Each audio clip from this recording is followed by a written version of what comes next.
Хора, купих си ето тези микрофончета от Тему.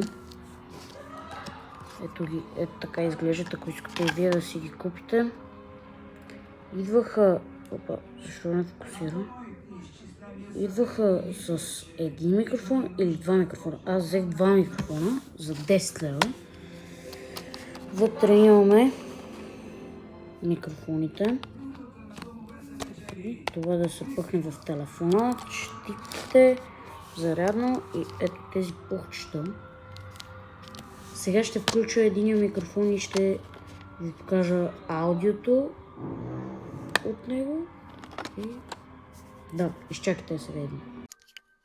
Окей, хора, включил съм микрофона. Трябва да ме чуете много добре. Значи в TikTok има ютубъри даже. В TikTok има ютубъри, които се оплакват от тези микрофони, че не стават за нищо. Аз се надявам да са добре. Това ми е първият път, в който ги използвам и ги тествам като цяло, да видя дали работят. Нека да видим. Пише на кутията, че 20 метра е разстоянието, в което е за да чуват. Да чувате за това. Добре, просто ще оставим ето така телефона.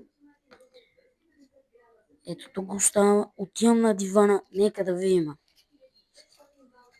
Така. Би трябвало да чувате. Микрофончето е хубаво. Надявам се да чувате. Нека да видим. Да. Надявам се, качеството пише, че трябва да е добро. Не знам дали е добро. Имам и круш.